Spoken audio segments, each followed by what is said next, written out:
Hello সবাইকে। তোমার হাতে এক টুকরো কাগজ। মানুষ বলে এই কাগজেই লেখা আছে তোমার ভবিষ্যৎ। তুমি নম্বর পেয়েছো কম, তারা বলে তুমি ফেল।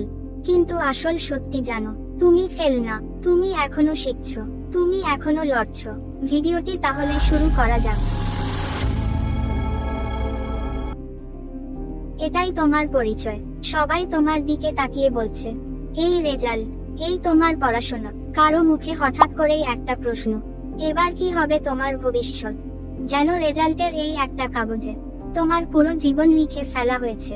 কিন্তু কেউ দেখে না কটা রাত তুমি না ঘুমিয়ে কেটেছো, কতবার চেষ্টা করেছো, আবার ব্যর্থ হয়েছো।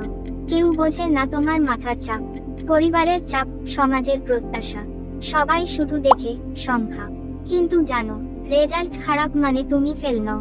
রেজাল্ট খারাপ মানে তোমার চেষ্টার অভাব নয়। এটা মানে হয়তো এখনো পথটা ঠিক পাওনি, আবার চেষ্টা করা যায়, নিজেকে নতুনভাবে তৈরি করা যায়। কারণ একটা কাগজ, একটা নম্বর তোমার পরিচয় নয়। তুমি জানো, টমাস এডিসন স্কুল থেকে বাদ পড়েছিলেন। অ্যালবার্ট আইনস্টাইনও ছিলেন ধীর শিক্ষার্থী। আজ যাদের নাম সবাই জানে, তাদের কেউই শুরুতে ভালো রেজাল্টের ছাত্র ছিলেন না।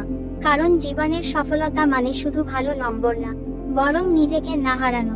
তুমি যদি এখন হেরে যাও, তাহলে ওরা ঠিক বলবে তুমি ব্যর্থ। কিন্তু তুমি যদি আজও দাঁড়িয়ে যাও, বলো আমি আবার চেষ্টা করব, তাহলে তোমার গল্প এখানেই শেষ নয়, এটা শুধু শুরু। এবার বলো, তুমি হাল ছাড়বে নাকি নিজেকে প্রমাণ করবে? তুমি একটি রেজাল্ট নও, তুমি একটি সম্ভাবনা।